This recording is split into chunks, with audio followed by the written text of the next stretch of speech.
নমস্কার বন্ধুরা, বাণীকথা চ্যানেলে আপনাদের সকলকে স্বাগত জানাই। আজকের এই ভিডিওটি অবশ্যই মন দিয়ে দেখুন। ভগবান শ্রীকৃষ্ণের বাণীগুলি জীবনের প্রতিটি ক্ষেত্রেই কার্যকরী এবং প্রাসঙ্গিক। তিনি আমাদের শেখান যে সত্য এবং সততার পথেই প্রকৃত সফলতা পাওয়া যায়।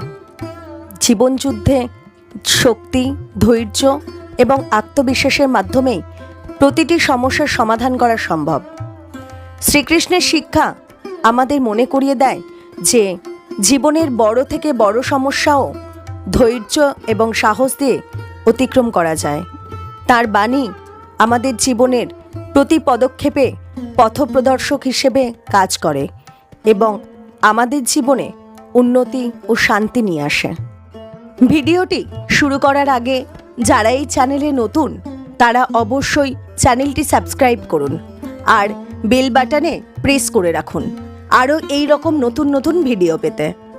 ভিডিওটি দেখে ভালো লাগলে একটি লাইক করবেন এবং সবাইকে শেয়ার করবেন যাতে তারা এই ভিডিওটি দেখে উপকৃত হয়, এবং কমেন্ট বক্সে জয় শ্রীকৃষ্ণ লিখতে ভুলবেন না। তাহলে আসুন শুরু করি। মানুষের এই সংসারে জীবনযাপন করার জন্য কিছু জিনিসের প্রয়োজন পড়ে। এমন কিছু আবেগ, এমন কিছু বস্তু আছে যেগুলো তার প্রয়োজন হয়, কিন্তু সব থেকে বেশি যে জিনিসটা তার প্রয়োজন হয় সেটা হলো সম্মানের। আমাদের ভালো লাগে যখন কেউ আমাদের সম্মান করে। আমরা কাউকে সম্মান করলে তারও সেটা ভালো লাগে। কিন্তু আপনি দেখবেন যে সংসারে বেশিরভাগ মানুষ দুটি মাপদণ্ডের ভিত্তিতে সম্মান করেন, হয় বয়স দেখে করেন বা উপার্জন দেখে, অর্থাৎ সেই ব্যক্তি কতটা উপার্জন করেন। এবার ভেবে দেখুন, এটা আবশ্যক নয় কারোর বয়স যদি বেশি হয় তার বুদ্ধিও ততটাই বেশি হবে। আবশ্যক এটাও নয় যে কোনো ব্যক্তি যদি অত্যন্ত ধনী হন বা তার মনও নির্মল হবে বা তিনি সৎকর্ম করবেন বা এমন কোনো কর্ম করবেন যাতে উনি সম্মান লাভ করতে পারেন। হতে পারে উনি ধনী কিন্তু দুশ্চরিত্র। সেই জন্য বয়স বা উপার্জন দেখে কোনো ব্যক্তিকে সম্মান করবেন না, কর্ম দেখুন। যদি গভীরভাবে ভেবে দেখেন তাহলে দেখবেন যদি কোনো মানুষ কোনো সৎকর্ম করেন তাহলে তার প্রতি হৃদয় থেকে সম্মান জাগ্রত হয়। এটাই হলো সেই সম্মান যা অর্জন করতে হবে। বয়স আজ আছে, কাল আরও বৃদ্ধি পাবে। উপার্জন আজ আছে, কাল সেটা কমে যেতেও পারে। কিন্তু যদি আপনি নিরন্তর শুভকর্ম করতে থাকেন তাহলে আপনি মৃত্যুর পরেও অমর হয়ে থাকবেন। আসুন আমার সাথে ভালোবেসে বলুন, রাধা রাধা। মানুষের জীবনে উন্নতি লাভ করার জন্য তিনটি স্তম্ভের প্রয়োজন হয়। প্রথম স্তম্ভ শিক্ষা। এই শিক্ষা আমাদের জ্ঞান প্রদান করে। দ্বিতীয় স্তম্ভ ব্যবসা, যার দ্বারা আমরা ধন উপার্জন করি। তৃতীয় স্তম্ভ হলো আমাদের ঈশ্বর, আমাদের ইষ্ট।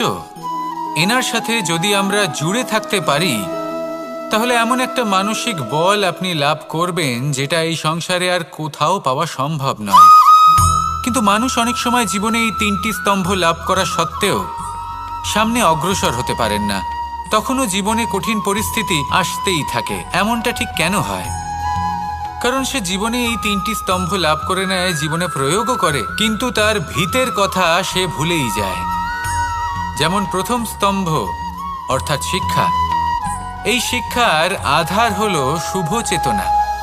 যদি অন্তরে শুভ চেতনা না থাকে তাহলে এই শিক্ষার কোনো গুরুত্ব থাকে না। দ্বিতীয় স্তম্ভ ব্যবসা। পরিশ্রম করে উপার্জন করতে হবে, এই কথাটা আমরা সবাই জানি এবং সবাই চেষ্টাও করি।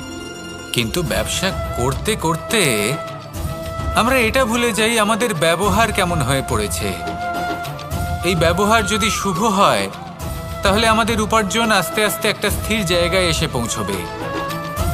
এবং তৃতীয় স্তম্ভ আমাদের ভগবান।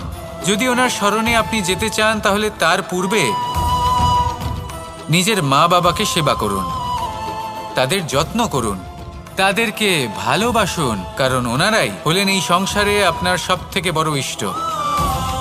তাহলে 3 স্তম্ভের সাথে সাথে তাদের আধারকেও নিজের জীবনে প্রাধান্য দিন। কোনো সমস্যা আসবে না, জীবনে একের পর এক উন্নতি করবেন এবং এই মন প্রসন্ন হয়ে বলবে রাধা রাধা।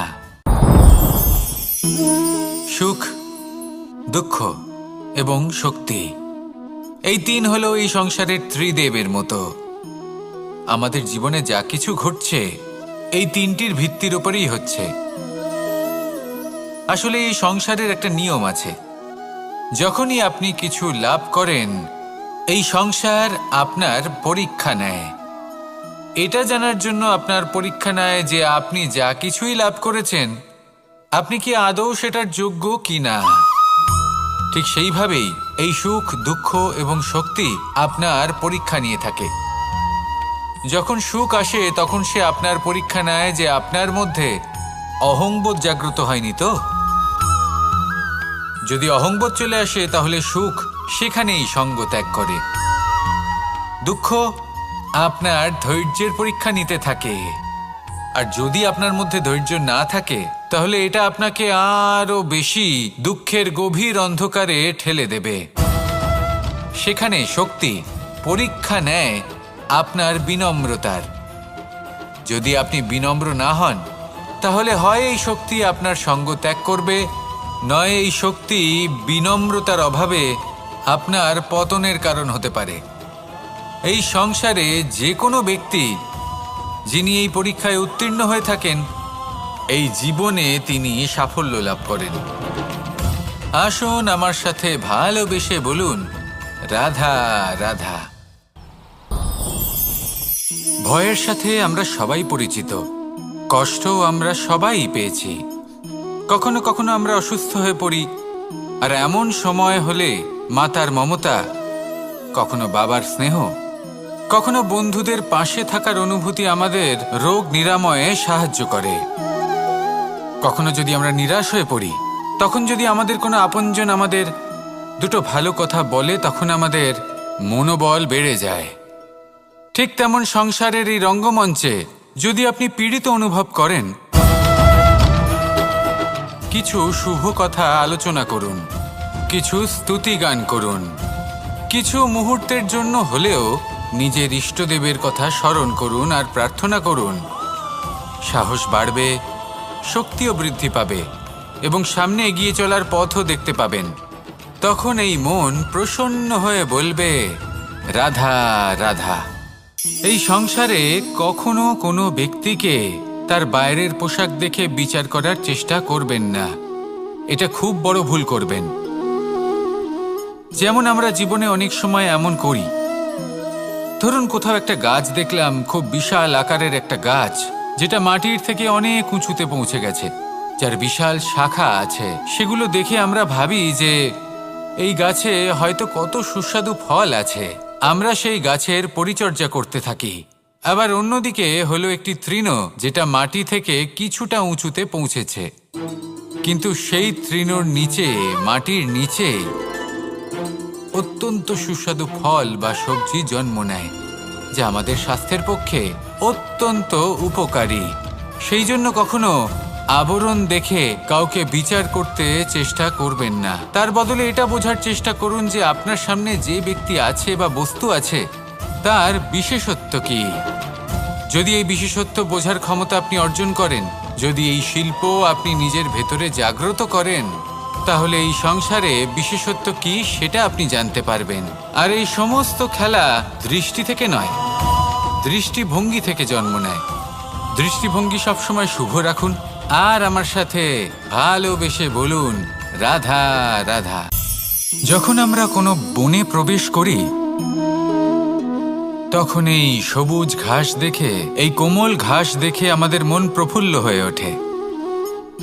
ভিন্ন ভিন্ন প্রজাতির ফুল, ভিন্ন ভিন্ন রঙের ফুল দেখে এই মন আনন্দে ভরে ওঠে।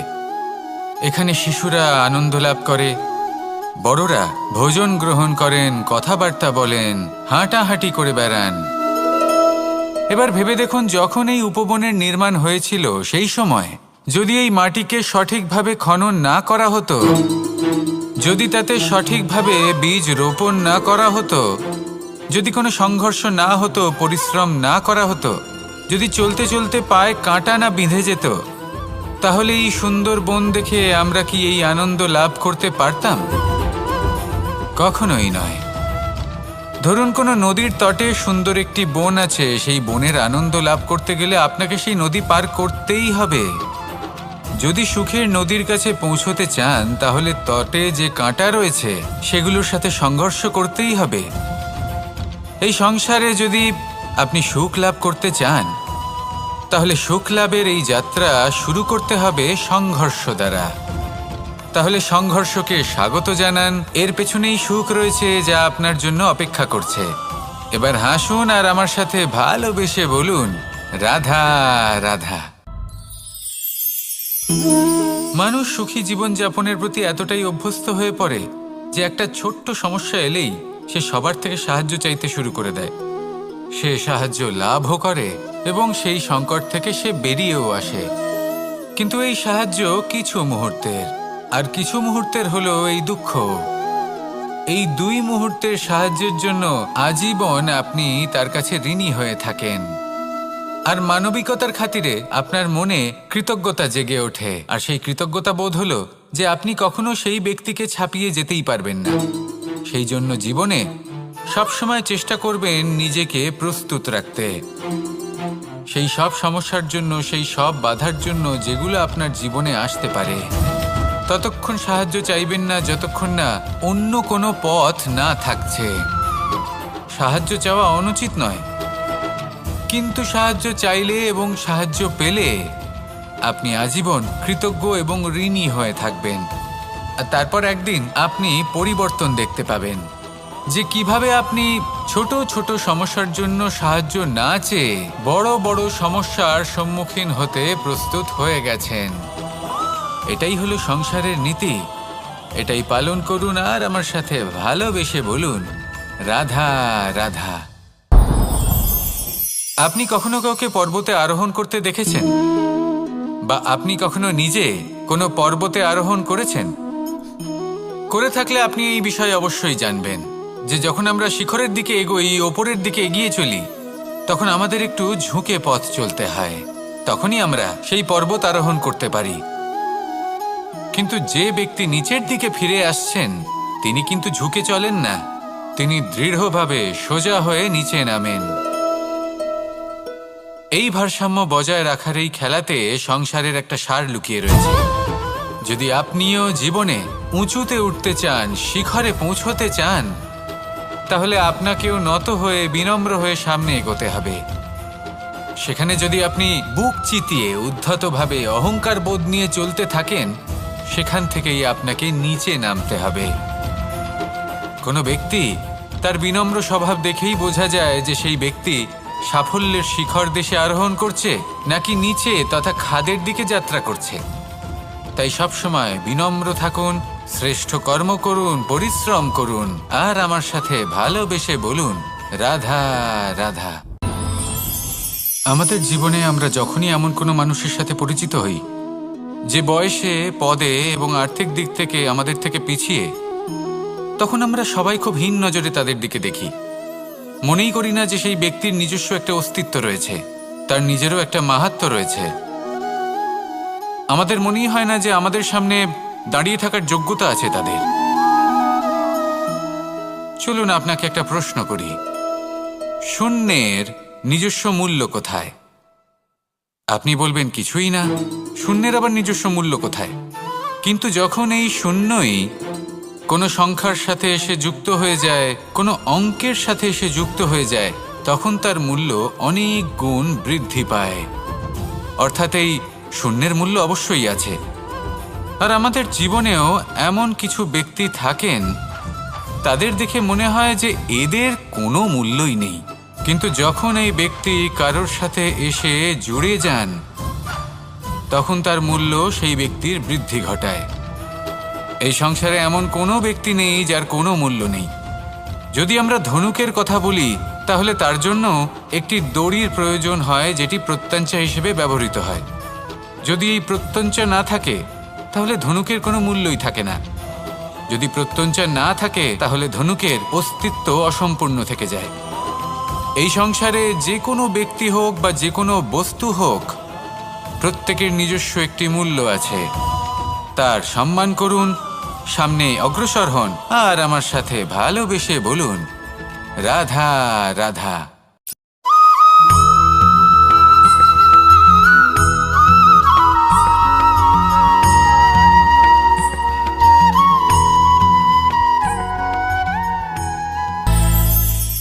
মানুষের জীবনে স্বচ্ছতার একটা আলাদা গুরুত্ব আছে। যদি আপনি নিজেকে স্বচ্ছ রাখেন তাহলে আপনার নিজেরও ভালো লাগবে, সামনের ব্যক্তিরও ভালো লাগবে, একটা অন্যরকম প্রভাব পড়বে। কিন্তু একজন শ্রেষ্ঠ ব্যক্তি কিভাবে হয়ে ওঠা সম্ভব?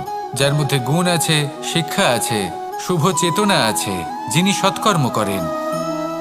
কিভাবে হব সেই ব্যক্তি যার মধ্যে জ্ঞান আছে? শুধুমাত্র স্বচ্ছ থাকলে তো তা হওয়া সম্ভব নয়। প্রথমে আপনাকে বুঝতে হবে যে মানুষের মধ্যে 4টি মূল তত্ত্ব আছে। প্রথম হলো তার শরীর, যার দ্বারা উনি যে কোনো কর্ম করে থাকেন।